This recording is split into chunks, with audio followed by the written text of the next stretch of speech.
What's up, guys? It's your boy Oli with another episode of Chats with Oli, and today I got my girl back, La Hey. Loba, Izzy Lopez. Hi. Nice to be here again. Again, 2 days in a row. What can I say? I loved it so much I had to come back. Usually I'm the one to say that for the people when they come back to back, but I appreciate you saying that. Of I'm course. glad our hospitality, was so good that you came back. Yeah, I love you guys' energy. I really appreciate you Of wanting me course, back of in. course, yeah.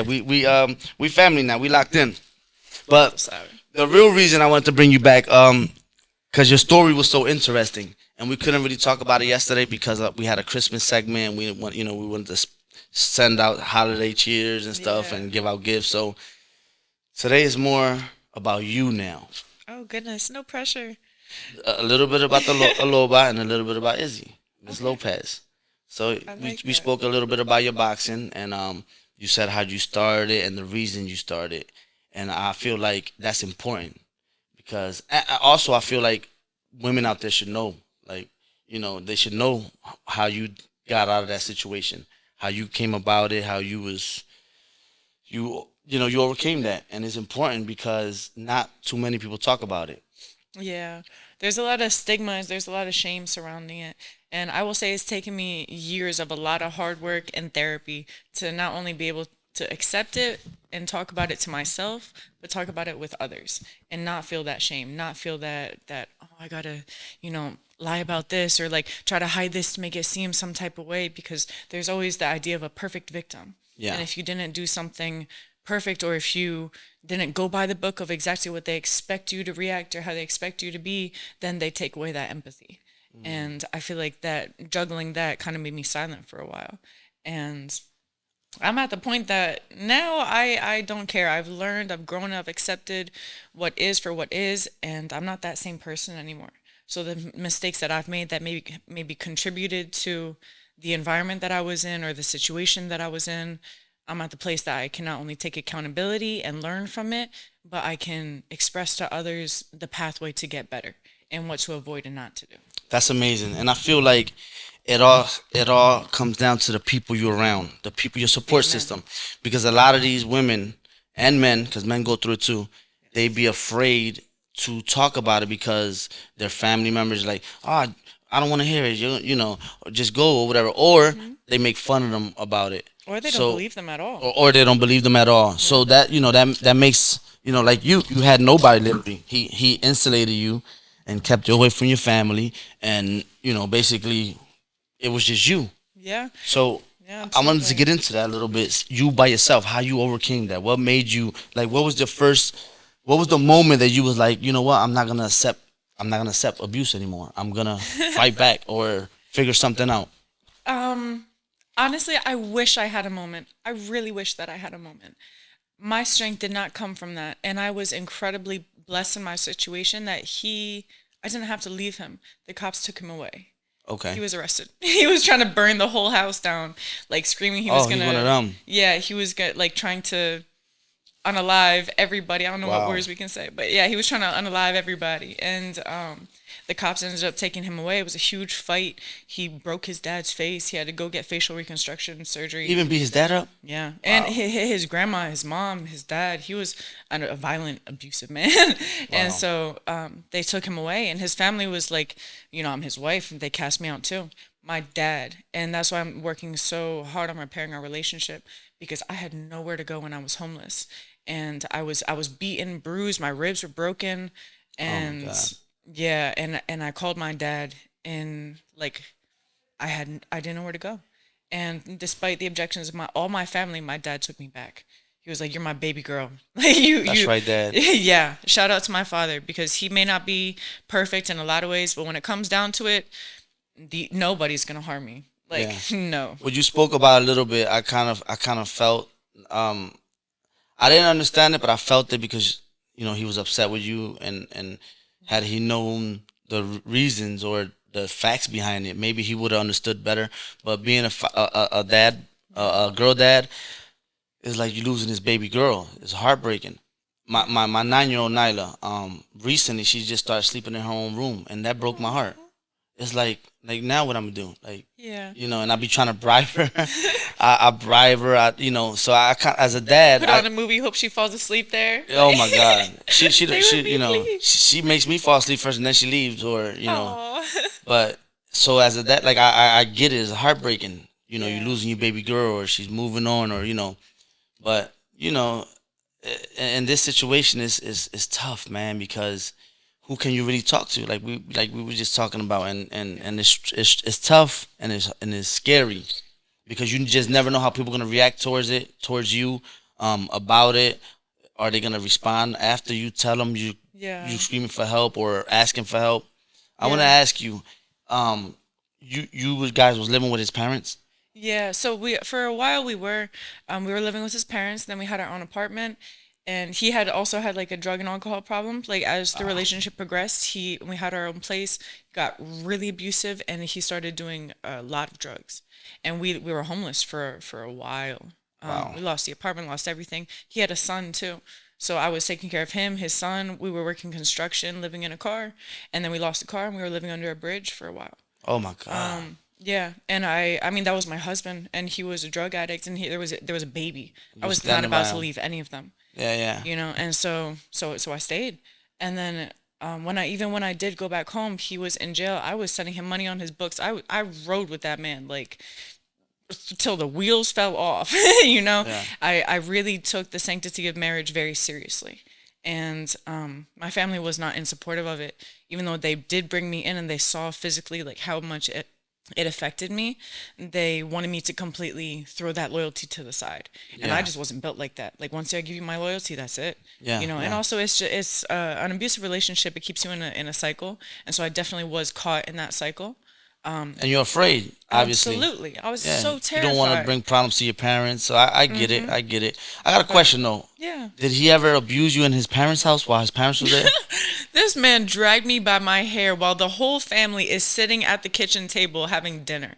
And And the he was beating me in the living room in la sala, and his dad said, "If you're gonna beat her, can you take her outside so I don't hear it?" fuck. Oh my And God. he dragged me by my hair, and beat me outside and left me there in the cold, and then went back in and finished his dinner. Wow. Yeah. So his family ain't shit. They knew his dad used to be his mom.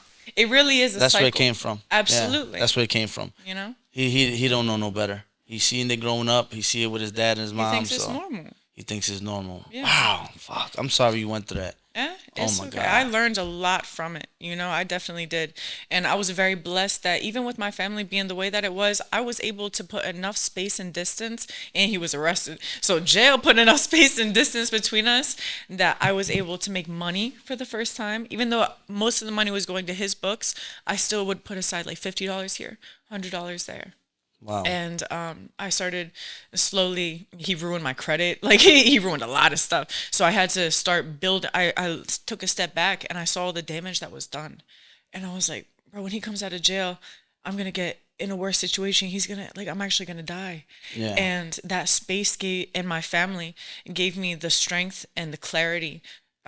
Plus boxing gave me the strength and clarity to be like, you know what? I have something to live for. Yeah. I don't have to go back, and I am not going back. Because before that, it was just you home, work with him, or work and come Yeah. home to him. You had nothing to look forward to. Nothing at all. We were His family had a construction company, so Oh, I so would you wake even up at work for the 4 in the family. morning. Shit. Yep. So Wake you up was at 4 in the morning, make their food, get his clothes ready, go and work construction all day with him, masonry and construction all day with him. Come back, make dinner with his mom, clean the house, get food for him and the baby. Then I would eat if we had food left over, because we and were was that so that poor. wasn't your baby, right? No, that was. Oh, I mean, so that you was my even- baby, but that was I know, not yeah. by blood. Wow. Yeah, but it was a lot, and like I said, we were poor, so I like it would get to the point that like we'd get a McChicken, and he would split it with his son, and I would go 2-3 days without eating, Oh my God. and yeah, and so I once I had something of my own, I was not gonna give it up. Yeah, yeah, yeah. It definitely gave me a taste So of boxing was like your baby. just saved my life. Yeah, Absolutely yeah. saved my Wow. life. Yeah. It's crazy, man. It's so sad. Oh man. And there was actually somebody that I saw today, and shout out to her, my girl T. What is it? The Fit Homie T on Instagram or whatever her name is. She's fire, and sorry, she just put out a video today. This is the fifth woman I believe I know that started boxing because of domestic violence. Wow. Yeah, It is more common than you think. It's very upsetting to hear about. It's a very sad truth, but I love seeing how this generation of women, we're moving past that shame and that stigma, and even men too. There's a Yeah. lot of men that go in there. They're like, no, I was with three girls. They all beat on me, and no, and I had to yeah. learn how to fight. Yeah, it was like, Yeah. I'm actually not doing that anymore. And I had to learn how to stand up as a man and not go in and hit her back, but like I had to learn my strength as a man. And it's a very hard thing, but boxing gives a lot of people a great outlet. So anybody that goes through, I always recommend men and women to get into boxing Yeah, cuz it's sad yeah. because who would think a woman wants to start boxing or learn how to fight to protect herself from the person she's in love or loves? Like you're not supposed to learn any techniques or learn how to fight or learn how to do anything to use against a person that you love. That's supposed to be your safe place. That's The supposed to be your one safe person place. that you're safe with them. You're okay here. Yes, like you trust in your life with them. You're Exactly. I'm trusting my life with you, but I'm also gonna learn how to fight in case you beat me half to death again. Yeah, That's it's so insane, man. backwards. So backwards. That's insane, man. And the fact that he really had you like locked in, working for his family, Oh living yeah. with his family, So it was like it was no win-win for you. Nothing. And even when we had the apartment too, this man, he went through like a little crazy phase or whatever. I really think that he had something wrong with him mentally. But he went through like a little phase. He barricaded the windows from the outside. He locked me inside the room, took my Oh my phone. I God, was literally like trapped in an apartment for no two way or out. 3 months and nobody knew where I was. The only thing that was in there were drugs and beer. So I was so emaciated. Everyone was like, "Where did she go? Like, this is good. Did you kill her? He Like, what didn't leave you happened?" no phone or nothing. He took my phone. I wasn't allowed to. Shit. Yeah.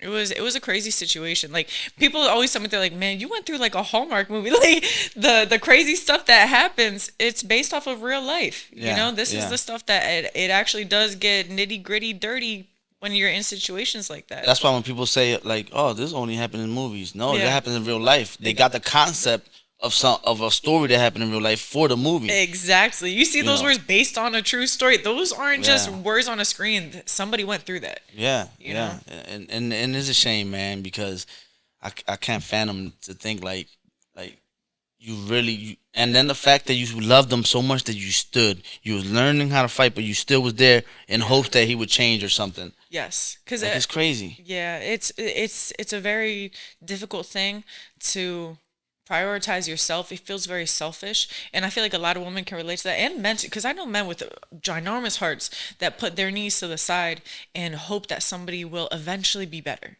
And Yeah. that's what I was doing as well. I was like, okay, in hopes that he'll eventually go to God. He'll eventually learn the errors of his ways. When he gets out of jail, he'll have learned the hard lessons. Like there's always a next milestone. Wait a little bit longer, a little bit longer. Yeah. And that keeps you in that Love cycle. love makes you stupid. Yeah, Absolutely. love makes you stupid and it gives you hopes that's never gonna come. Yeah. Like and it's not just physical abuse; it's mental abuse as well. That's the worst Sometimes part. the mental abuse is worse Yeah. because That's it drives you to a place where you know that's it. yeah, your enemy lives in your head at that point. Yeah, That's what I was trying to tell my family because like it took a long time to heal, and I was like, at the end of the day, the bruises and the marks like that heals up. There's to an extent I would prefer a physical beating than the mental beating oh that my, that you I'm so endured over sorry you say years. that. Oh my God, it breaks my heart hearing you say that. Like you prefer, damn. Well, but let's also with a little context. I am a boxer, so I got a good pain tolerance. I get know? what you're saying. It's But just I see it and I I do understand know. it and it's like I'm like damn for a person to feel that way is Yeah, like like I'd rather get my ass beat. Like yeah. yeah. Because oh my God. Absolutely. But it's a blessing because those hard things will make you or break you. Yeah. And it definitely made me. And if you can get through that, you can get through anything. Absolutely. That's why you're gonna be champion of the world one day. You already know it. You already know. I tell my coach that all the time, like during hard sparring sessions or whatever it may be like, yo, champ, you good? And I'm like, I've been through worse. I'm fine. Yeah. And I say that like religiously to myself. The only thing worse than what you've been through is death, for real. And I'm Literally. sad that I'm saying that. I'm sorry I say it that way, but it's the truth. Yeah. There's nothing you can't overcome. So it's low key a blessing because I get to move through life without that sense of fear. It's more of excitement and thrill because now I'm alive to be able to take the risk. A I'm fresh alive breath to of do air. here. Absolutely. It's like you can. Let me just go work out real quick. This is nothing. I went Yeah. through worse. Literally, Yeah, so I went through worse. I could do this. you can It's use fine. that for your, for your opponents. Use that hurt. Use that pain. Think Yeah. about it, and then Alchemize the pain and turn it into power. yeah, that's what I used to do when I used to box. I would use my trauma and use it as anger in the ring. That's And why I you was punch like that. Got a yeah, little power, yeah. In boxing they say always it comes from the hip. Mine's come from the heart. Oh, Like I feel it, and I wanna make you feel it. yes. But damn, that's crazy. Yeah. Knowing you a little bit of time, and I would have never expected that from you because you're such a happy person. You're such a nice person to everybody. Excuse me. Yeah. You talk to everybody. You politic. You like it. I would have never thought that because broken people show broken signs, Yeah. and you're so happy. I would have never expected. Well, I don't know if you've ever heard that saying, but like if you, I think it's something along the lines of if you don't heal, you'll bleed on people that didn't cut you. I did that for so long. I was in it. I was in and out of jail too. I was really Oh, doing you're a some little bad gangster, stuff. huh? You a Chicana on the low? I used to do a little different things than I do now. Orale! I didn't know you was a Chicana. Okay. Little hyena. I'm Mexican for real, okay? That's right. Don't let that pale skin But confuse cheers. you. Cheers to that. Yes, Shit. salud. All right. That's funny because since I met you, the conversations we've had has always been so positive, and you're like so innocent, so sweet. And now you say that's like, Thank you. hold on. Right. Let me check your background real You hear quick. the record scratch. What? So, Oh, yeah. what was your record on the other league that you was boxing in? Oh, the Team Combat League.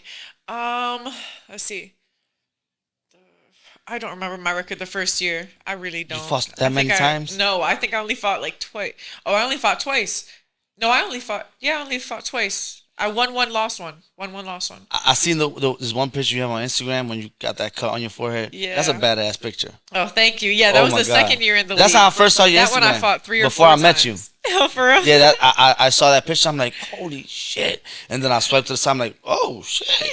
It was like, I'm like, that's a badass picture. Like you just got a Thank whole separate vagina in the middle of your forehead. Got a Oh pussy man. open right on my forehead. Yeah, but it looked healed It's better. healing up okay. It's healing up. You can't see it on the cameras, thank goodness. But You can't barely see it in person either. don't lie to me.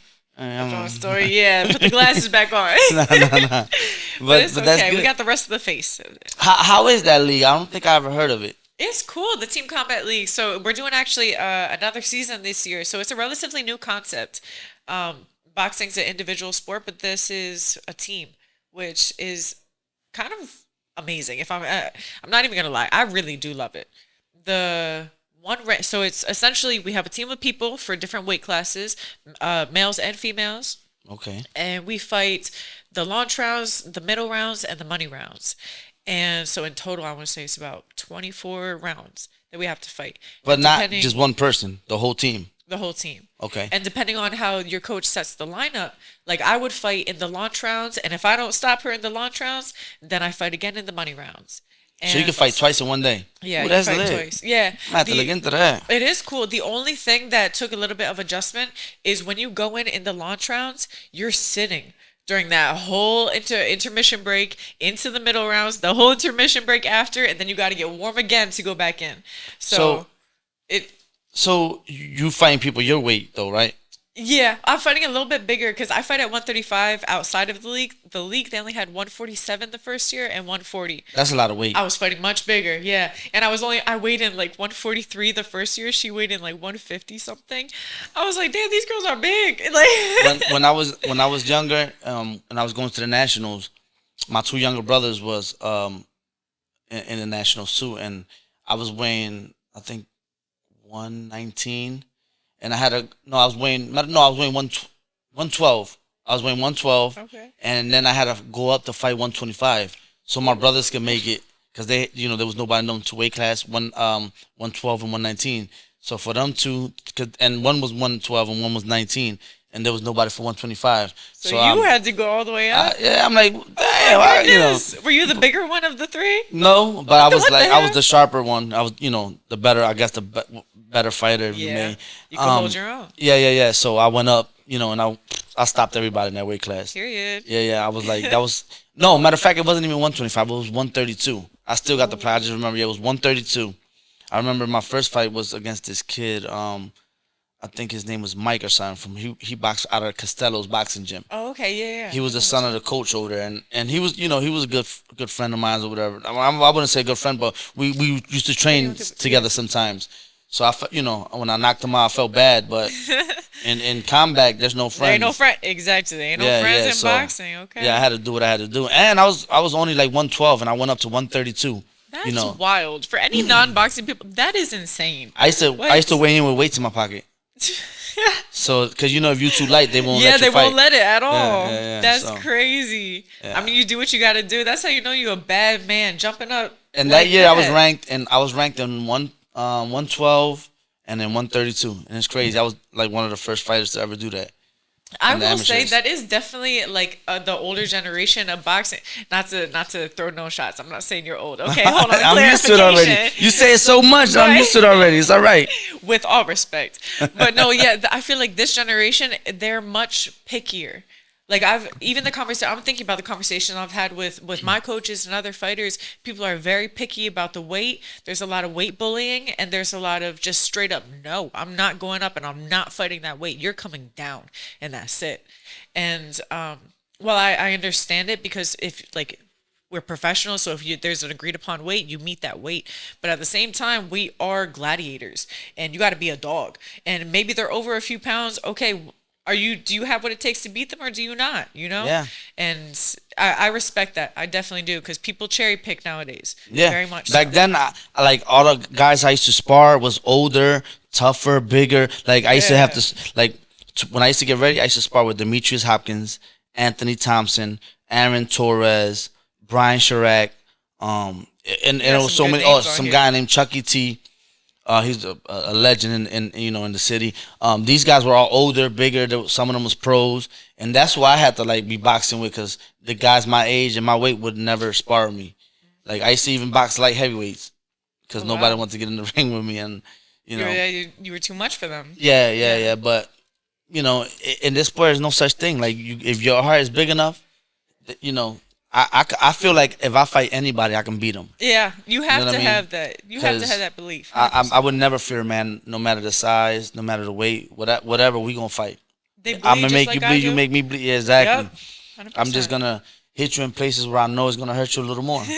That's it. Yeah. I know a few tricks, like I was showing you. I'm just use it all. But we're gonna get the W. You know what I mean? We're gonna get the W. Straight like that. But around that time, Rasheem Jefferson. Oh yeah. And then the crazier part was the national rankings in my city and in my weight. When I was coming up, it was all, we had like number 2, 3, 4, 5, and 6 all in the city. Oh wow! So I had to fight like the best guys to make it out the city, to go fight in the regionals, to make it out the regionals, to then go fight in the nationals. And some of the guys that was already ranked had a bye. They just used to take the fights to try to knock the good fighters out. But I used to beat them and then have to fight them again in the nationals. Oh Lord, that's insane. There was a definitely guy sharpened you up on the way up. By the time you got there, you already passed all these other people. Yeah, I remember. I turned back then. You had to be I think like 17 or 18 to turn open class, and I turned open class when I was 16, just so I can try to make the Olympic team. And I remember I fought this guy named Torrance Daniels, and he was like 25 years old at the time. I was only 16, and he was one of the best guys. Like he was beating the shit out of everybody, and I seen him in the championships or whatever, and he beat me for the championship for the gold medal. And then because I had beat the other guy, I forget his name, it was a Mexican dude. He was a beast. He was knocking everybody out. The one I was telling you about that I'll box him or whatever. Mm-hmm. And then I went to the corner and I told his coach, that was my fault. I got a little cocky. I said, yeah, I'm only 16 years old and I just beat the shit out of your guy, whatever, right? So then that was for the semifinals. So he went home with the bronze medal, and then I came back the next day, and then Terrence Daniels beat me, and then he was like, "Oh, you wasn't so." The coach told me you wasn't so lucky today, and I said, "Don't worry, I'll be back." And eventually I beat him. I beat him in the Pan Am Games. Yes. 'Cause I got older, I understood. I never fought open class. That was my first tournament, fighting open class, and then I was like, oh, this is how it is, okay, and I understood it more. Yeah. Because before open class, I used to just go in there and just beat the shit. I showed you a few videos and stopped them quick. But open class is different, Open class is sort of like a pros, but you throw more punches. Yeah. So once I figured that out, it was over. I had Roberto Benitez from New York. He was like ranked number 1, 2, like that for so many years. Yeah. Like that was my bracket. Yeah. So it was rough. I had it hard in training in the gym, getting beat up by pros or beating up on pros, and then once the tournament started, That's crazy. That's the one thing I do definitely wish that I had. That amateur experience. Yeah. It's fun traveling around the world, meeting new people. Oh my gosh, that's what people always tell me. Yeah. Like Reg, he was telling me, one of the coaches over at Bozy Gym, he was telling me about like what it used to be when everyone goes to nationals together, and I'm just sitting here like a kid in the candy store, listening, absorbing all the stories. It sounds so amazing, and the experience that you get, you're all rising at the same time, so everyone's sharpening each other's skill set, and you see the cream of the crop just. Yeah. And back then, a lot of the guys, they couldn't afford like airplane tickets, so we all used to chip in, and we all used to go on one bus, like one little bus, just squish, driving all the way to Kansas City, to Kentucky, to Colorado, and we used to kick a lot of ass, and Brother Nazim was our he was the national coach for Pennsylvania or whatever, and so me and Dynamite, Rock and Tiger. Which is his sons, they were a little older, and then his youngest son, Bear Allen, he was a little younger, so he fought my brother a few times, and Rock and Tiger was older, so me and Dynamite used to be going everywhere. Carl Dargan? Yeah. That's my dog. That's where I started over at James Schuler with Buster. Oh, okay, and, okay. So I grew up with all the stories of Brother Nazim, Buster's still over there? Yeah, he's still he doesn't. dope. He only comes out on Tuesdays, maybe Thursdays, but he has his other stuff now. It's primarily Sheen, Sugar Sheen. I don't know if you know about him. Yeah. He primarily works with him. But Buster's my dog. I love him so much. Yeah, a lot of them guys don't remember because I was always in and out of prison coming up. I was always innocent. I never did it. Period. I swear. You heard. Everything's a legend. But so I missed out on a lot of opportunities. Yeah. Me and Eric Hunter, Outlaw, we had some wars.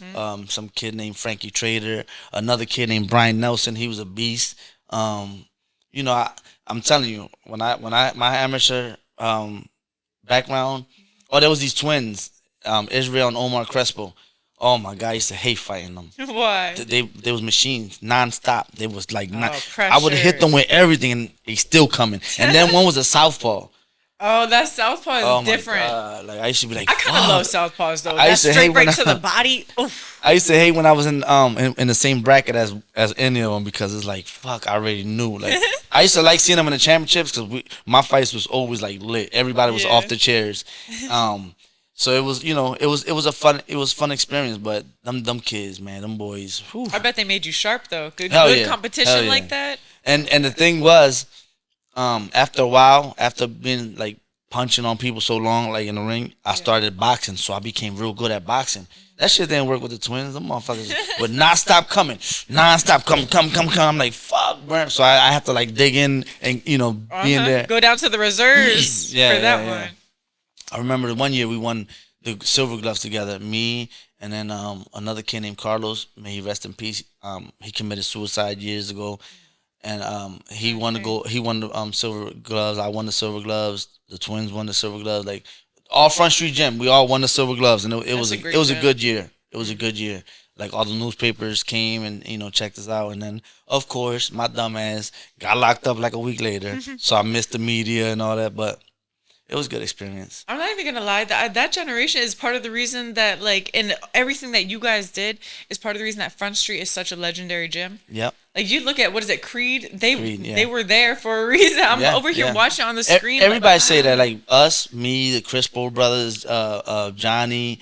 We really made Front Street Gym. Yes. Like Aaron Torres, Brian Chirac. Even you probably don't remember because This was before my era. Meldrick Taylor. He was a gold medalist. Oh no, I know that name. Champion of the world. Yeah, he used to train there. And I remember he used to pay me to get him ready for the fights, and I used to feel bad because he was so older and he took a lot of beatings. He fought Julio Cesar Chavez Sr. twice. And so I used to like slow down, like stop, being myself because I felt so bad. And he was a legend to me. I loved him. Like I looked up to him as a kid. So there's a level of respect that's like yeah, and it was just like, and I remember one time I was in the locker room. He gripped me up against the locker, like, don't ever take it easy on me. I'm paying you for a fucking reason. And I'm like, that's no, real. I just got tired. He like, no, I don't want to hear that shit. I'm paying you for a reason. Do you not want to get paid? I said, all right, say no more. Fine. I will beat your ass since you asked. Yeah. And I, next day I knocked him out. But the point was that I had that level of respect for him. But since he gripped me up, and and his defense, he was a lot older and washed up already, but he was still fighting. Yeah. So And that's a real thing for boxers, though. That pride that you never want to give don't up. Take it easy on me. 100%. When I first started boxing, I would only box men because we had no females in the gym whatsoever. I was the only girl. Well, we had one, but she was like 110 pounds. Yeah. And she was like 40-something years old. So I couldn't really do anything. But I was sparring with all the guys. And when I could feel them take it easy on me, I would get so mad. Even though I understand, like, you guys are grown men and you weigh like 180 pounds. Please don't hit me full force. You said what? Olivia Fonseca. Yeah, Olivia. Yeah, she she's like a legend in the city too.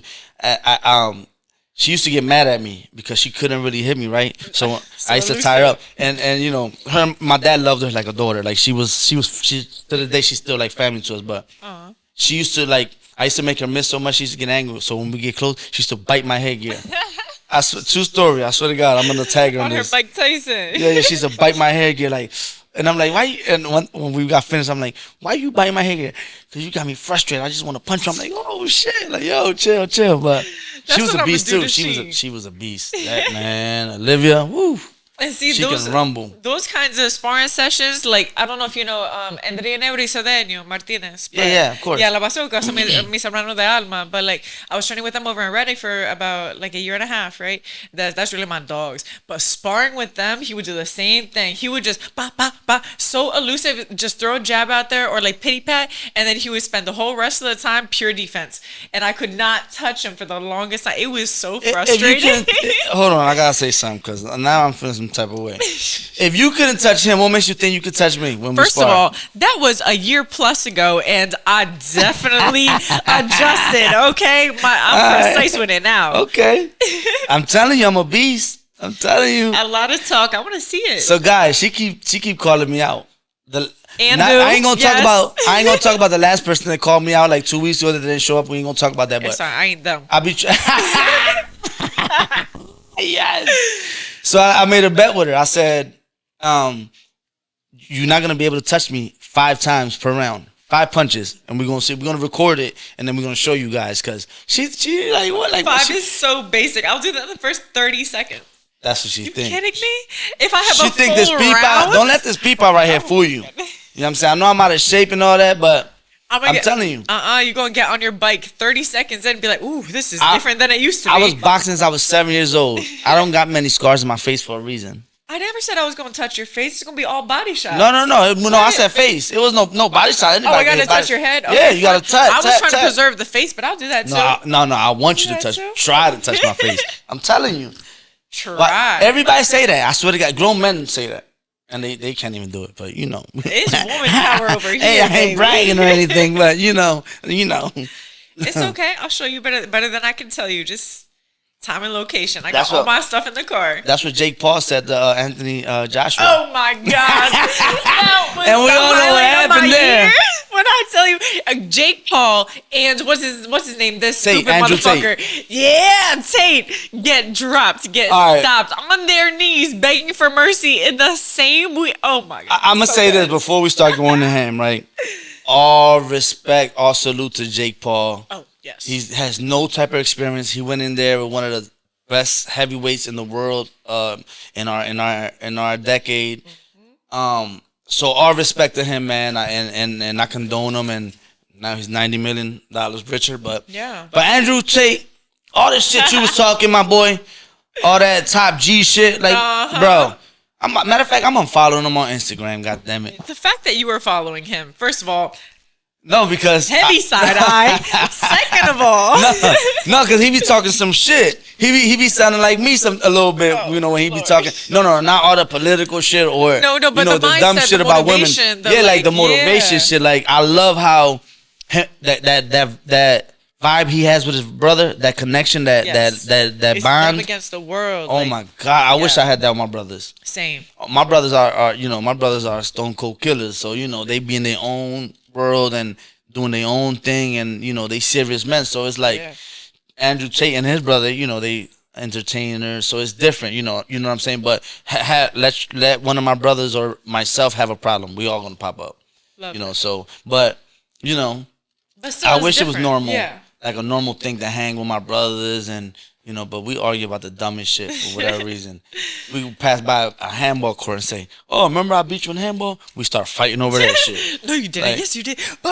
This is why you Pull over, let's go get a Next thing handball. You know, yeah. Yeah, now we in the handball court at fucking 3 a.m, drunk, freezing, and like it. Wait till I get my old page back. I'm gonna show you. We was at, and we made a handball court inside my garage. What? Inside my garage because we was arguing that much, and we almost threw My hands gosh. on the and we was recording. We almost threw hands on camera.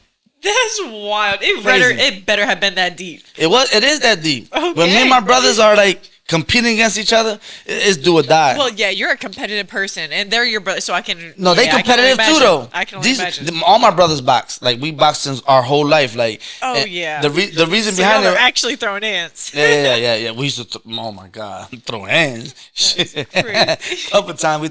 Anyway, Uh-huh. so it's always been competition. Like.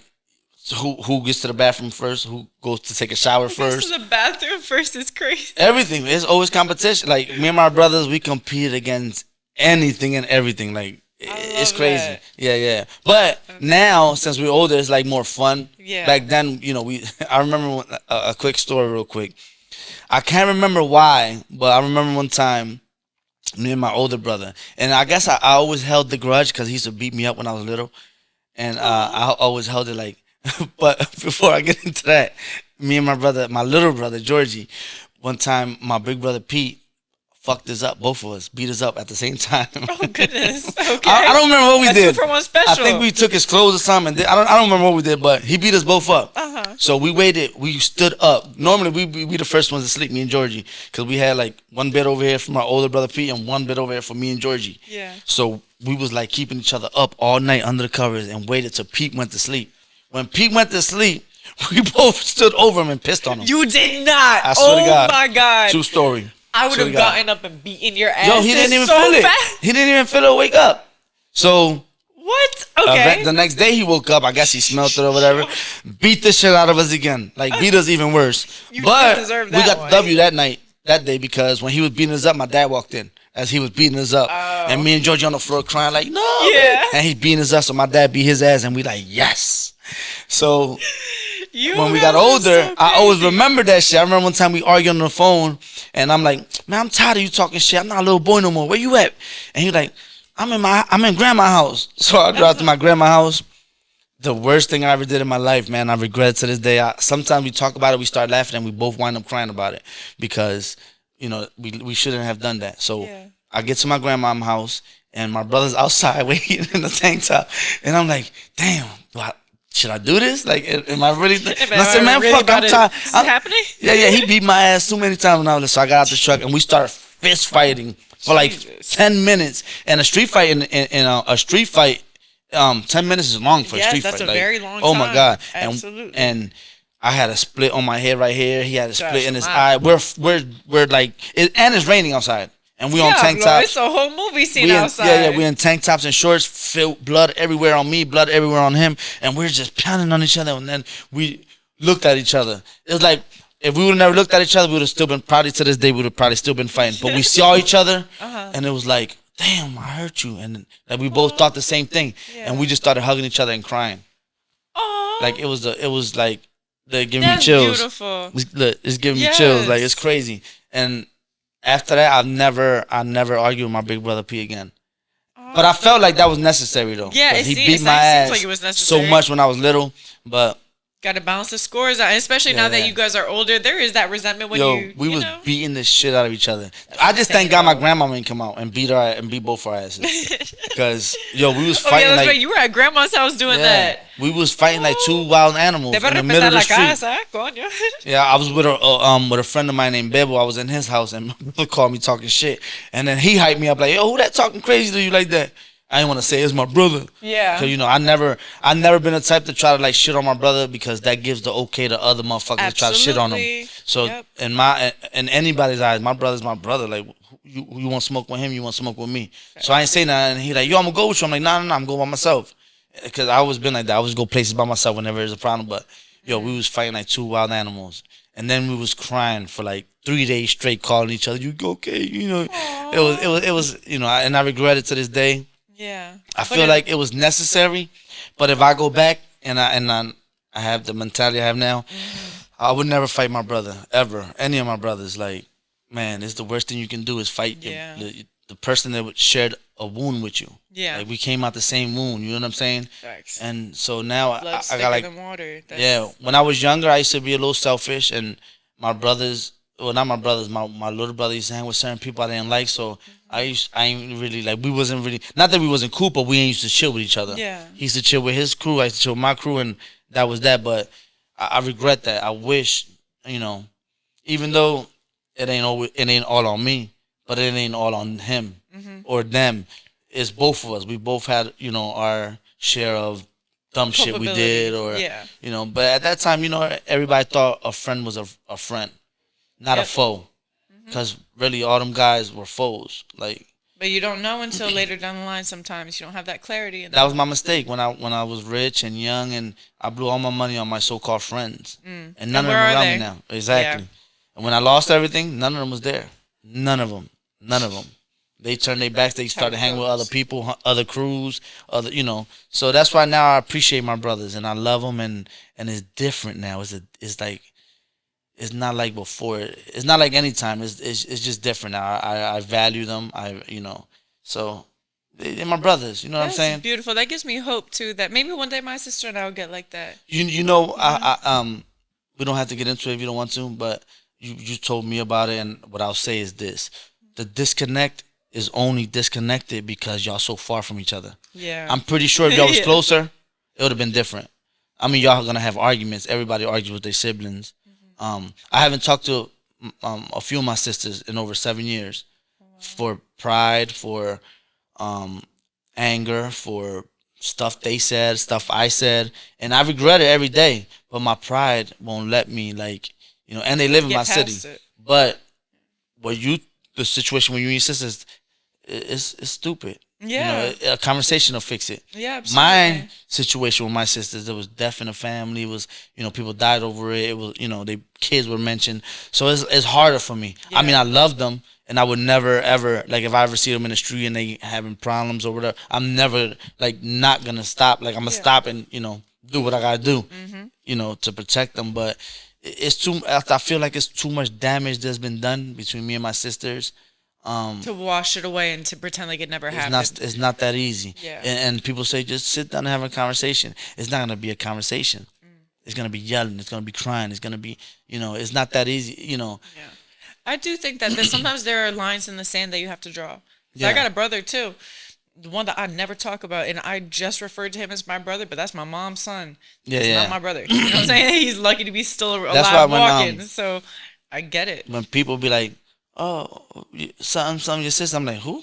You mean my mom daughters?" Exactly. But yeah. I say that out of anger because I love them. I loved all of them. Like I love them all the same, and and I you better wish than me. I don't. He can rot in here. I wish I would have handled not even handle things different because I try to handle them the right way. But when you mention my daughter or you mention my dad, there's Certain things that, if it would have been anybody else in the world, it would have been over for them, yeah. and I would have been sitting somewhere in a cage like this, happy. I feel like family pushes the lines and the boundaries a lot too. Yes. And at some point, you do have to draw a line. Family or not, you don't play with people's kids. No, not at all. Never. Children are untouchable.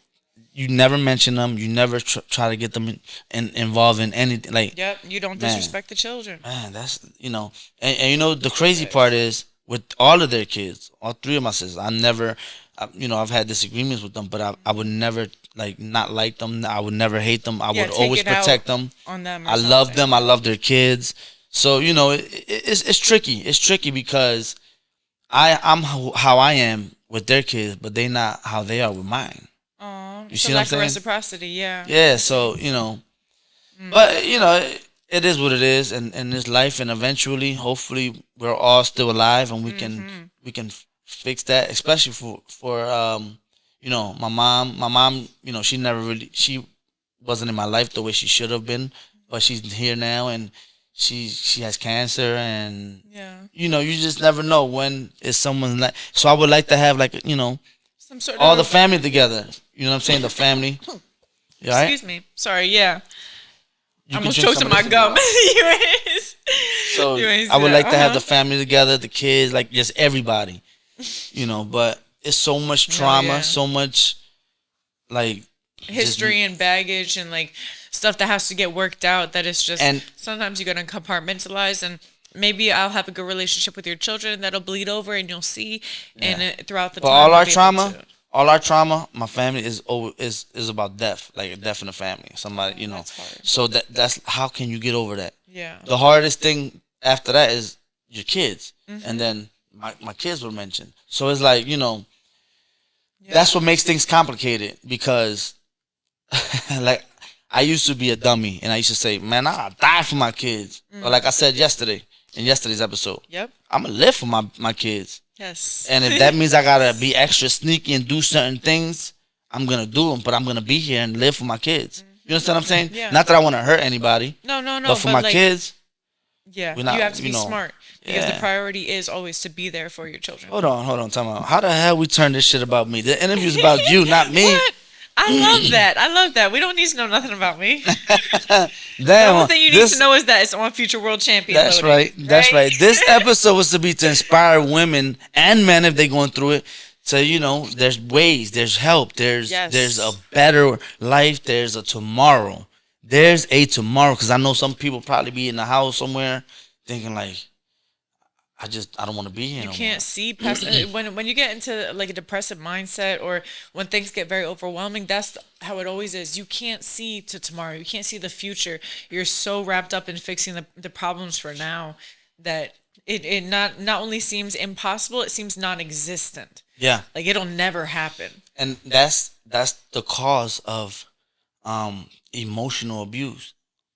That mental abuse, not the physical part of it, because the physical part of it, you get bruised up. Some scars stay, some scars don't. But eventually, you remember it. Body But heals, that yeah. mental, that verbal abuse, that shit stays there, In your psyche, deep in your psyche. and you don't forget years. that. That's why that my sisters knew how to get to me, and they verbally was abusing me by using my daughter. You know what I'm saying? They was using That's my vicious. kids. Yeah.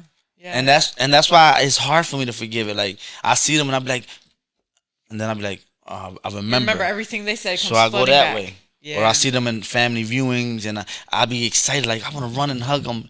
But I remember because anybody who really knows me, and you're gonna learn this, knows that my daughter, my Nyla, my Nyla and my niece Lila, that's my whole heart. My daughter Nyla has one side, one half of my heart, and my niece Lila has the other half. And That's precious. Yeah. shit, this is what I'm. No, but anyone talking about them, it hits you deeply. Like Yeah, you really because- feel it because they're under your protection for real. They babies. Yeah. They shouldn't be spoken about. Yeah. And anyway, I get it. Yeah, take your sip because I feel it. I understand what you're talking about. Children are very precious, and there is a line in the sand. And when it's my drawn, youngest it's daughter drawn. changed my life. That little girl, I got an older daughter, and I was in the streets. The day my daughter was born, I got arrested for murder. Like Ay, the Diosito same mío. day. Wow. Like her mom was in the hospital giving birth, and I'm in the back of the police car. Wow. So I missed a lot of time. Yeah. And I was young. I was 16 years old. So right. I was disconnected. Me growing up, all I ever thought was kill to be killed. It was that type of environment I was in, that type of lifestyle. And I could have avoided it, but I chose it. I was there in the mix of everything. So it was, I fucked up being a father at that age, at that time. But when my Nyla was born, it was, I never missed a beat. I never missed a moment. I never missed anything because it was like I was, when she was born, I was reborn. And I don't know if that sounds right, but I became a different person instantly. And she just changed my life. Like I started working legal. And it was just like, man, fuck anybody and everybody. This is about that little girl right there. Made a 180. Yeah, and I never looked back since. She's my inspiration. She's the love of my life. Like, Oh, that's such a but blessing. I love to hear that. yeah. And that's why I wanted. It was important for me to bring you back today because you was just here yesterday. We had the Christmas segment. Because my daughter, she's a female, and my biggest fear is that one day she goes through that, or have a piece of shit man around her. That's why I make it my priority to make it home every night, because my daughter needs me. Yeah. You know, a lot of people say boys will be boys, but my boys need me because Yes. the same thing that happens to women happens to boys. Thank you, 100%. I'm product of that. Like, things happen to boys, Yes. and I'm a They man need now. care. So that's why I'm so closed in with my kids. I don't let people babysit them. I don't let people, certain people around them or anybody around them for that matter. Yeah. And that's why all my kids got a PlayStation 5. All of them got what's that shit The called? Oculus, John? Everything. Because if one got it and the other one will be like, oh, I want it, or I don't want them to find any type of excuse to try to go somewhere to somebody's like house dad to play. said, no, okay, I got to find a way to get it, and then they end up finding it the wrong way to get it. Yeah, or they want to go to their friend's house because their friend got this. So that's why I make my house like These whatever they spots need. be at. Yeah, everything. You want more kittens? You want more puppies? More kittens. Whatever. I don't care. Like whatever they want, I make. Now I show them the discipline and what it takes to get because they got to understand that nothing is Yes. given. Nothing is given. And I work damn hard to get my cleaning company to where it's at, and I thank God that it's successful the way it is because who knows where I would have been or what I would have been doing, but Amen. I strive so hard for them, especially for my Nyla, man. Like, oh my God, that little That's a girl. beautiful name, too. I really like that. I That's picked nice. that name. Oh, for Yeah, real? I picked that name. Yeah, Oh, that's right. It reminds me of a lioness. Like, Yeah. her name carries power. yeah. I really like that. It's from like the Lion King. Yeah, okay. I wasn't Yeah. sure. I wasn't sure. Okay. Yeah. And I picked my oldest daughter's name Anastasia too. Oh, And then look my at you. youngest That's a son, classic name. before we knew he was, his mom was pregnant by him. My dad had, passed away, so I named my Okay. youngest son after my dad. Oh, So, that's nice. all my kids' names have a meaning, I love some that. type of meaning. And I always been like, even growing up, or grown up, I always been like into Disney movies and shit like that because I don't know, I'm a big kid at heart. No, same. I'm a Disney adult, low key. Yeah, like, I love it. I I'll just still took my watch niece some High School and my kids to Musical. watch Zootopia. Oh my yeah? God, I was in there Zootopia's balling up. fire. I saw what is it, a reel of that on my feed today. I recommend y'all. If y'all ain't go see Zootopia, take your kids to go see it. It's Facts. definitely dope. And I was emotional as fuck when the one part. Anyway, Well, I'm not I gonna haven't seen the spoil new it. one. Yeah, I haven't seen the I'm new not one. gonna spoil Don't it. tell me. But I was in there like this. I had to put my hood on, like Be like, I know I'm here for the kids, but like, it's my hitting daughter a like, little Dad, bit. you okay? I'm like, yeah, I got allergies. In the middle of But- an air conditioned movie theater.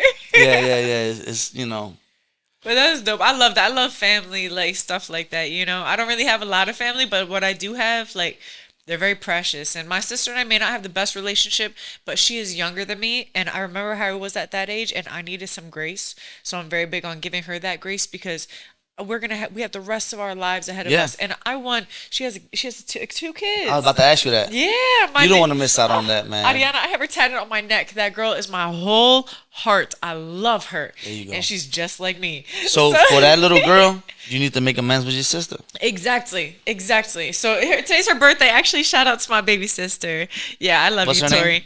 Victoria. Happy birthday, Victoria. Yes. From Chatsworth Oli, happy birthday. We wish you many, many more and success. And come on, talk to Amen. sis, man. All that. She loves you. I love you with my Forgive whole each heart. other. Answer me back, okay? Yes, I answer called her you back. 3 times today, you asshole.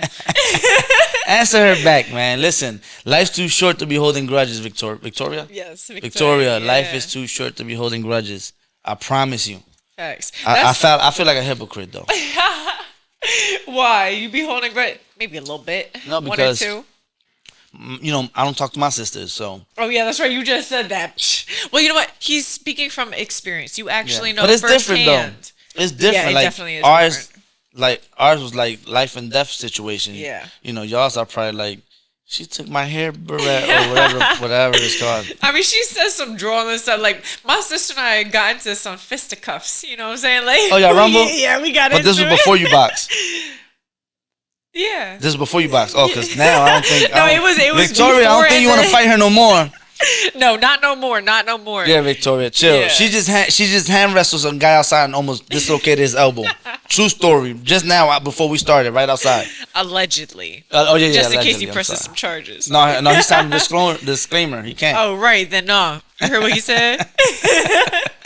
That's funny as shit. But I always say that to people, man. Like, if you got a parent alive, or if it ain't something like too traumatizing that you can't forgive, or that because certain people can't forgive, they can forgive but can't be around certain family members because the trauma is too Yeah. much.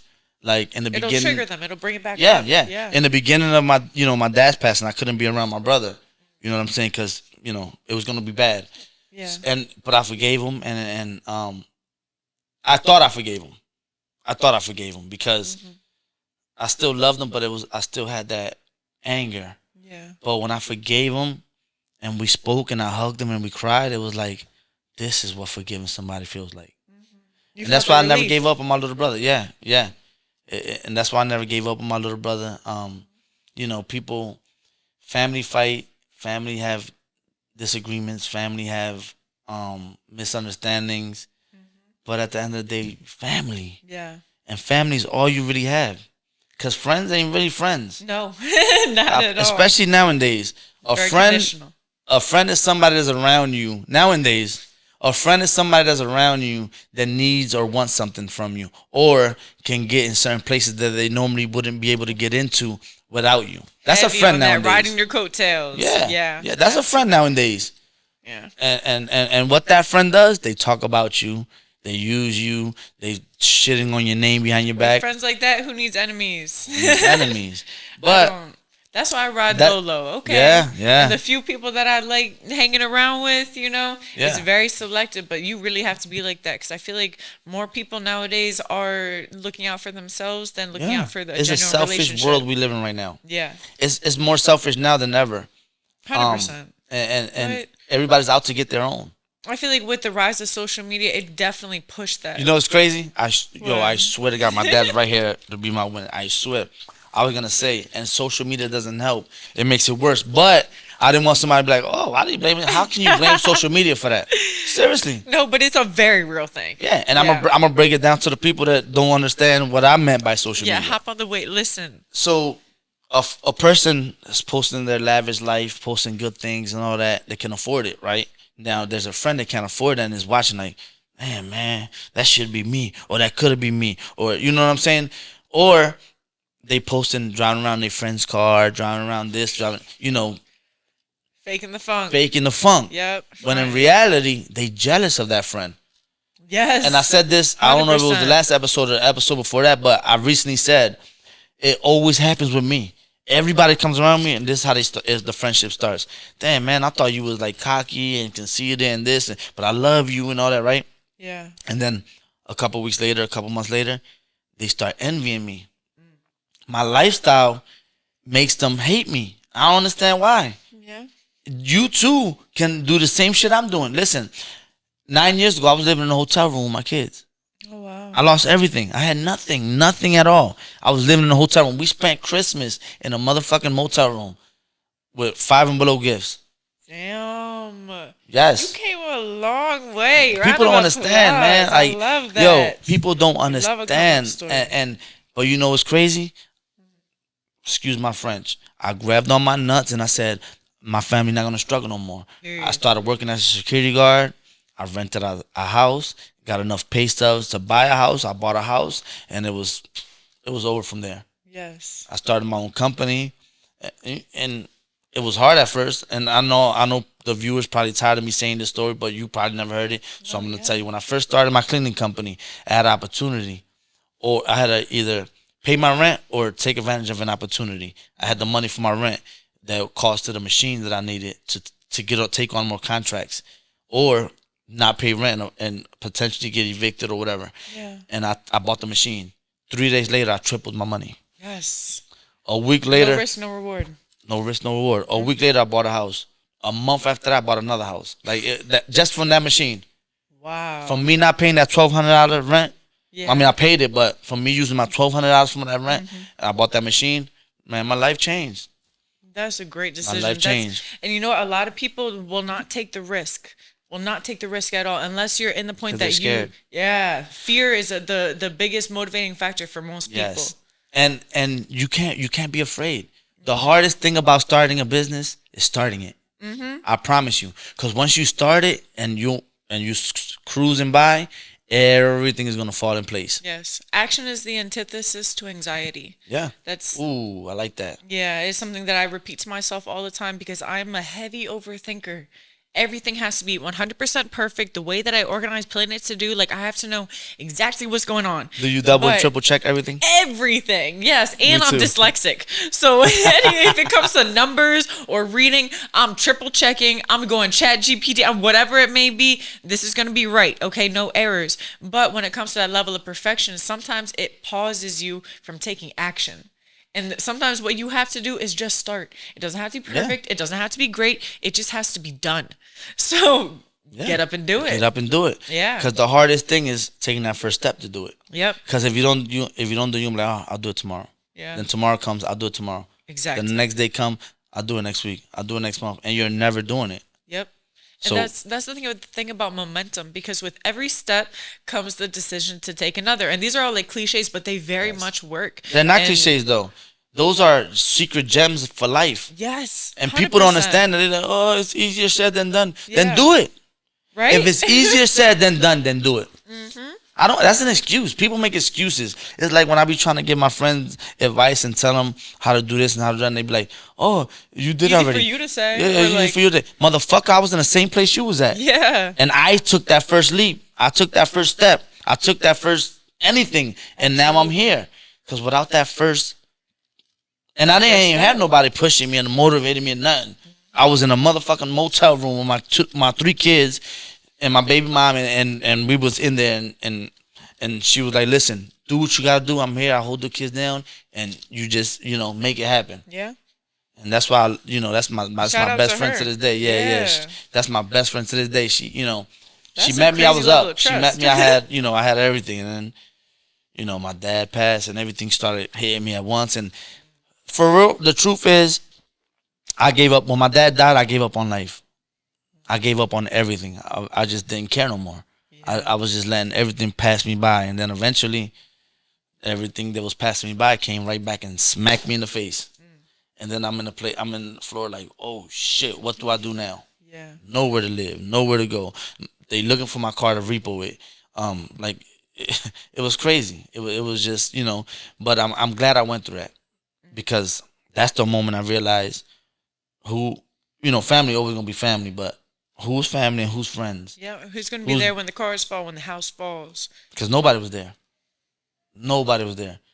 And now that my life is good, I got no complaints. Yeah. Now, if it's just like before, I don't know who I can call. I don't know one person I can call right now and be like, yo, can I borrow $100? Yo, can I get $100? Yo, can you meet me here? My truck ran out of gas. Yo, I got a flat tire. Can you come help me? I don't know who I can call for that. Well, future reference, you can call me. No, We're yeah, locked in. we but just I met. understand what you said. I just wanted to, you know what I'm saying? We locked in 'Cause now. We I family. hear you, and it's very much real. It's very much real. Flip side, everybody calls me for everything, and I'm always there. Isn't it crazy how that works? I take care of kids that ain't even mine. I pay rent in houses that I never even stepped foot in. I pay phone bills and house bills that I don't even have certain phone numbers, and I pay these phone bills. But you know what? I feel like when you go through so much in your life, it either makes you want to inflict pain on others or it wants you to make sure that nobody else has to struggle. And it seems Yes. that that's the way that you took your pain. It's like, hey, I know firsthand how it is to be without, how it is to struggle, how it is to have nobody. So I will be there for everybody. And that's a beautiful mentality, but givers have to have limits because takers don't have any. Yeah. You know, and it can put you in a Who situation. who looks out for us? Exactly. Who takes care of us? It's crazy. Ourselves. Yeah. Yeah. Unfortunately. Because if we but don't do sure. it, nobody gonna do it. Yeah. And that's the reality of it. Yeah. And you know, you know, I've always been like, if I got it, you know, if you need it, you got it. Amen. My dad always raised me like that too. My thing always been, you know, I never, when it's friends of mine and I do them a favor, I never want it back. Even when you say I'm gonna give it back, I never want it back. But, you know, pretend like you want to give it back to me. Yeah. If you give me a It's word the on thought. something, It's the if you tell me, yo, bro, I need $1,000 for this, you know, I know it's probably not a lot of money to certain people, but you know, it's a lot of money to Still, other people. yes. $1,000 is a lot of money. yes, it is. Recently, a friend of mine from long, you know, I need $1,000. You know, I lent it to him. Right, we used to call and text each other almost every single day. Since I lent him that $1,000, I never heard from him. Yep. I text him, he don't respond. I think he even probably took me off social media. I haven't checked, but I'm pretty sure he did. That's crazy. Over $1,000. My money friendship was worth $1,000. Money makes people move crazy. And you know what I like to tell people? What? I'm the guy you need around. Seriously, I got You know access to everybody. everything and everybody. Yeah. Like people see me with certain people and they be like, "How the hell fuck? you?" Like Literally. what? How the hell? People be calling me, "Yo, I call you right back. Get them tickets to this. Get them access to that." And I'm the guy that people want to have in their in their corner. Uh-huh. But Yeah. at the same time, I'm the guy they fuck over every time. That's crazy. They take my kindness for weakness. Yes. And then they that's hide exactly from me what it is. because they know how I can get. But I'm not gonna listen. Y'all don't ever have to hide from me if you owe me anything, because I'm not that guy I used to be. And why would I want to hurt you over something you owe me? Obviously, I knew you couldn't give it back to me because you didn't have it in the first place. Oof. So I did it. I did it out of the kindness of my heart because I love you. You're my friend. I care about you. I want you to do better. So you ain't gotta, Stop running. avoid me. Yeah, like I really don't care. I feel like it really is the principle because at the end of the day, we wouldn't have been in this situation if we didn't have a relationship to begin with. And that foundation, that relationship should be what carries us through whatever problem, whatever money it may be. It's supposed to be. Yeah, it's supposed to be. It's supposed to be. But if that little whatever it may be is coming between us, then we really didn't have much to begin with. Yeah. To be honest. It's like, you ever seen the movie Bronx Tale? Yeah. Yes, I have. It's like Don't ask me no questions Yeah, about that. No. I forget his Have name. I seen it? Yes. the Do old I head, have the boss. No. Well, he says, why would you want to beat him up? It's easier for you to let him keep the $20 and get him out your life. See? So that's how I see it. So let me let y'all know. When I lend y'all money or do any favors for y'all, I do it in not in hopes, because I don't hope to not be friends with anybody, but expecting never to hear from you again. Yeah. Because once you fuck up one favor and don't pay me back or don't do whatever, I never have to do anything else for you ever again. Yeah. You showed your colors. Yeah, you showed your colors. 100%. You know what's the crazier part though? That some people, after fucking you over 1, 2, 3 times, they still come back and ask you for more Yeah, favors. sinvergüenza. They don't, yeah, I was about to say that. They don't have no, bro, no, no they don't have no shame. shame. Like what? Yeah. It's and insane. heavy on the audacity. You got no shame and a whole lot of audacity. Yes. 100%. You can't go around burning bridges and expect to get a lifeline thrown at you when you're drowning. You know what I'm saying? I have this one person that religiously hits me up for money, religiously, and I love her with my whole heart. So and you know, she has this little situation, so I give her money and whatever. Her baby dad don't really be providing, she's not working, so okay, that's fine. I'll step in. I'll be baby daddy. You know, like I'll take care of you, princess. No, that's fine, but. At the same time, when it comes to that whole, but she also knows my mom too, like they got a good relationship. And when it comes to that whole like paying back, or like she'll ask and then we won't hear for months. And then she'll come back Until she again. needs it again. Yes. And the only time that we hear from her is when she needs something. And God forbid it's a no or a, oh, I can't right now. Can I tomorrow, or give me an hour. Oh, I didn't even need, I knew you were going to anyway. That was a problem. Girl. I'm sorry, go ahead. No. I was just saying, I stopped responding. My mom's still in the cycle, but I learned I'm not doing that. Before shit I used to be petty. Like I used to text or something. Like, damn, you ignore me now, like just to be petty. Because I'm competitive. I'm petty. I'm a dickhead. I'm an asshole when need be. What? Okay, when need be, I respect that. Yeah, because I'm this way with everybody until they make me that way. Yeah. You see what I'm saying? So I used to be petty. Now I be seeing motherfuckers that owe me money in bars and shit, and you gotta see the way they show me crazy amount of love, like to the point where they want me to like pull my zipper down or something. You understand? Yeah, you understand? like they about to top you off the way that they. Bro, like chill. Yeah. You know what I mean? Go ahead, go keep flexing for them little shorties you with. On my account. So real. On my crazy. account. Like, but you're a better man than I be trying not to hold grudges no more, man, because it's very taxing on you. Yeah. And Taxing on your soul.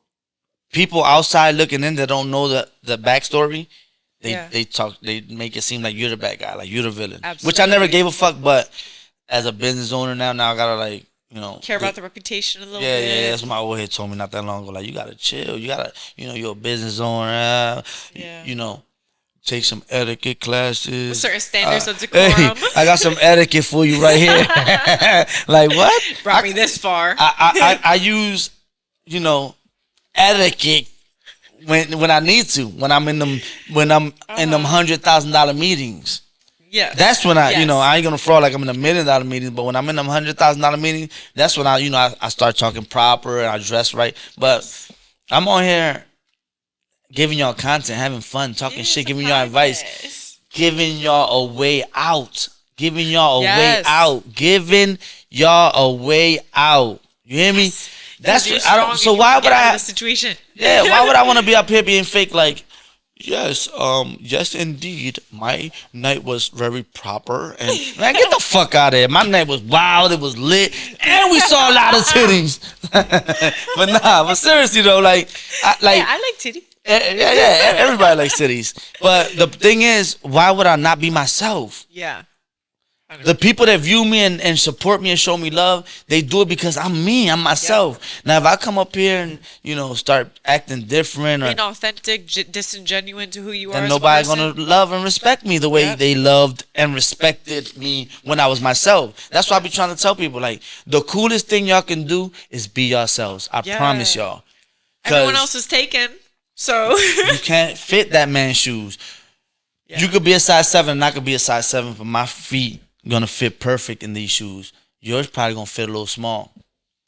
You hear what I'm trying to tell y'all? Like, the coolest thing is be yourself, man. There's nothing wrong with that. Yeah. Like, I be seeing guys acting certain ways when they start hanging with other guys. And little front and facade, like how they're supposed to act, quote unquote. Like, back then, I would have smacked the shit out of them just to show their true colors. Bring that back. Bring back slapping the shit out of your whack-ass homeboys that are fronting in front of some girls. The thing is... He a bum. The thing is, now they want to, like, sue you and get you banned from places and shit like that. So you can't just go out there smacking people like before. Before you smack a motherfucker, either he's trying to fight you or just be like, all right, I deserved it. But now... they won't call 911. Yeah, it's a whole issue. Yeah, I don't got time for the law involved. Yeah, because then I'm not gonna like fight you in court and for a potential little $20,000 that you trying to get from me. Yeah, the situation wasn't even about anything anywhere near that. Right. Big. So I'm gonna just call one of my little homies and give him $1,000 and that'd be that. There you go. See? No, I'm trolling. I'm trolling. All see, jokes, you got me acting like the old way. See, jokes. stop. I'm just joking, y'all. I'm joking. Yeah, it's for the pod. Yeah. It's content. I'm giving y'all content. You know what I mean?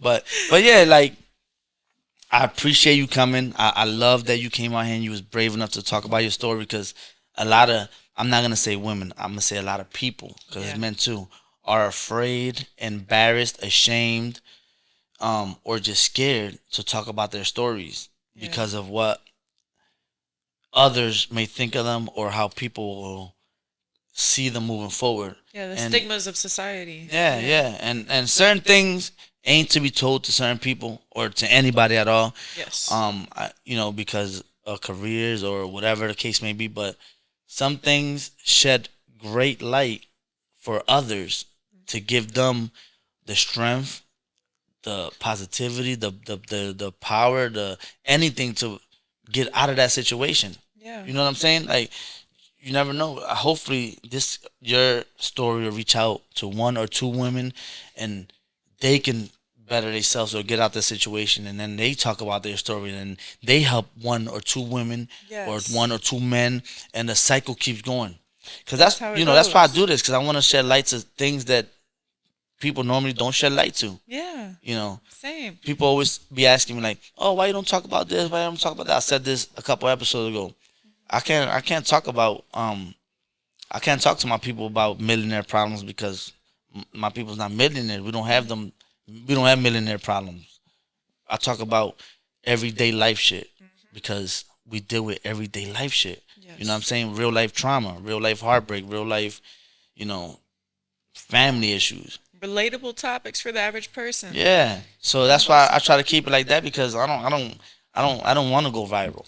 I don't want to have that viral moment where I'm trying to make one of my guests feel stupid or look stupid just Yeah. so me myself or the podcast will look good and we get all these likes and views and we just I don't want that. I don't give a shit about that. There's too many people that try to build themselves up by tearing other people down. And they'll Exactly. put them on a platform for that sole purpose. That's why when I see Yeah. like you know academics to do DJ academics or Oh, whatever, yes. Yeah. he be like talking shit about certain people Yeah. and doing certain things and expect nothing to happen to him. No And then repercussions, yeah, and yeah. then when they threaten him or something, he want to call the cops.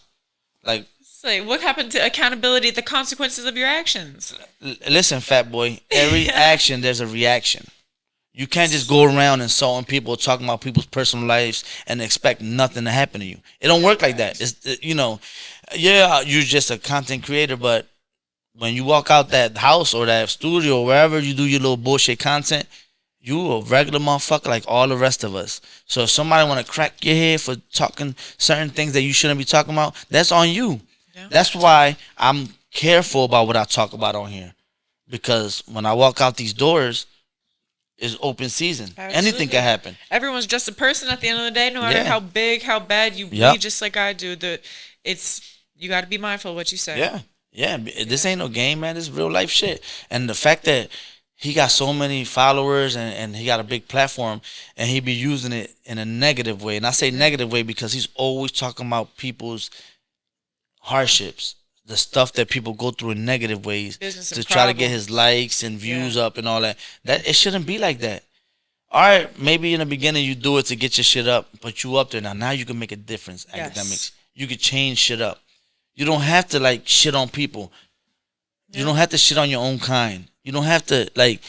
They already view us a certain way, and the fact that you making shit look worse, you fucking up people's brand deals.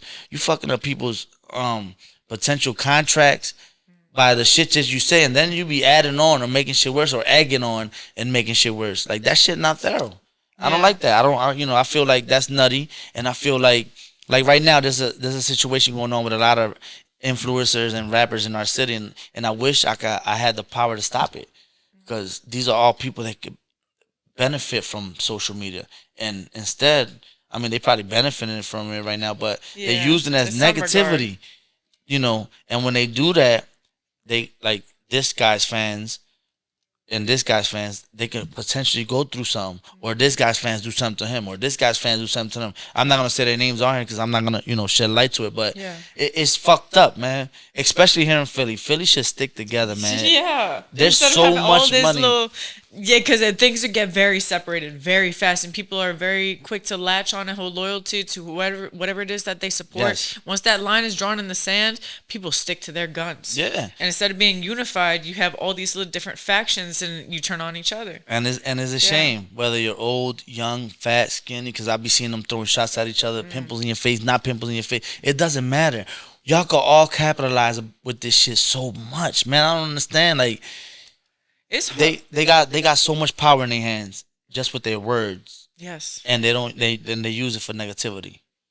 Well, that's something that I've actually noticed a lot because I'm very big on like psychology and understanding the brain. And we have this concept of neuroplasticity. I'm obsessed with it. We can rewire our brain to not only not only appreciate, but find positivity, but we have to rewire our brain because we are predisposed to finding negativity.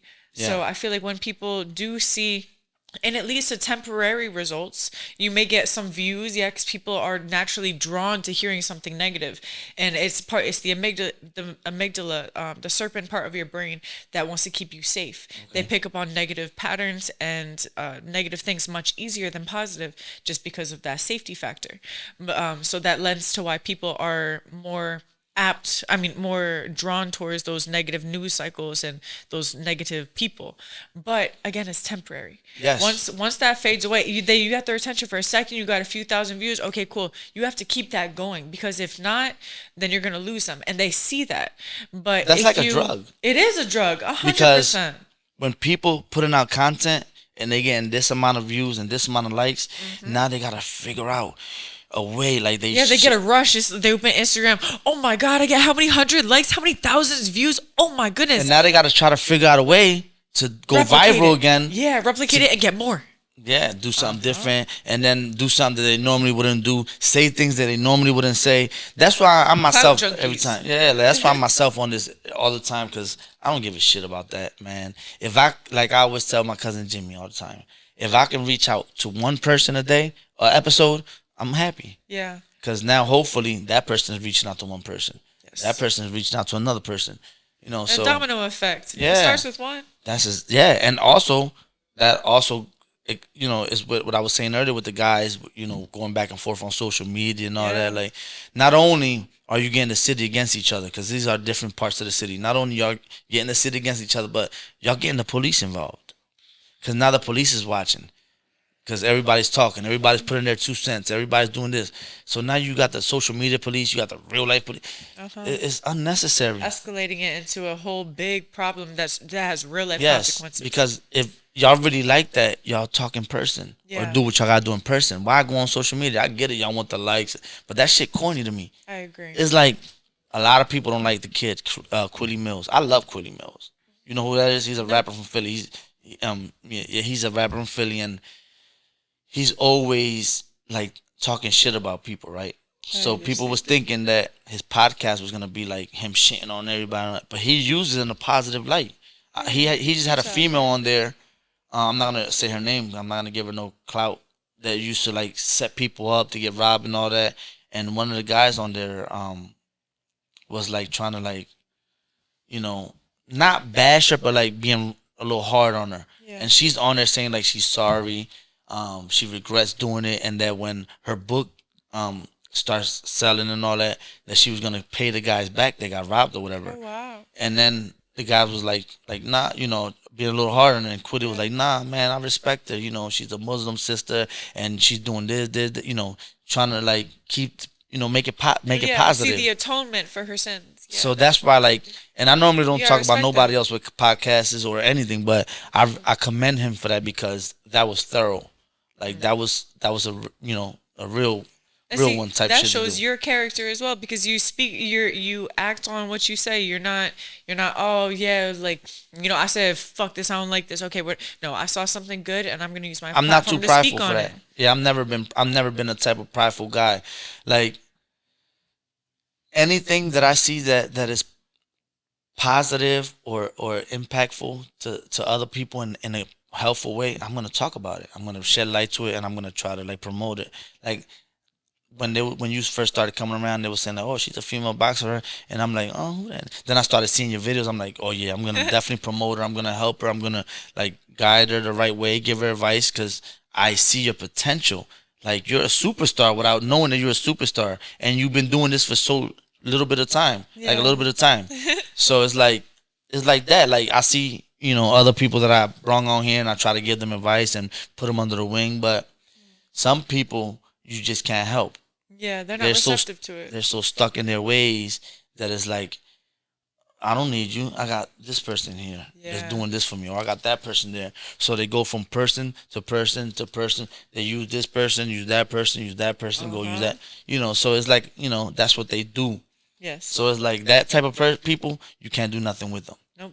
because they're gonna bring you down with them. So, but eventually, they crash and burn. So Always, every single time. yeah, everything, all the grimy shit that's done in the dark always comes to the light. Yes. Sometimes some take a little longer than others, but eventually it's gonna come out. That's why I love that we had this time and the space to talk about the stuff that's usually hidden in the dark, because all those sins, all that negative, bad stuff thrives in the darkness. Yeah. How do you eliminate it? Shine some light on it. Yes, I like that. Shine some know? light on it. Yeah. Yeah, I ain't telling you to go out there and call the police and say this, but Nah. certain things. You see some sucker shit, hey, that's some sucker shit. You Yeah, see something yeah. wrong, you stand up and you stand for what's right. Yes, And if you were blessed to be able to get out of a situation and you learned from it, pass that wisdom down. yes, I like that. That's You know? that's a good message. I like that because not a lot of people be knowing certain things or can help certain situations, and they so selfish that they don't. Yeah, absolutely. Like they just be like, wow, that shit lit, but I ain't got nothing to do with Or- it, so fuck them. Or it'll harden their heart. Because sometimes when you go through hard things, it's you that has to bring yourself out of it.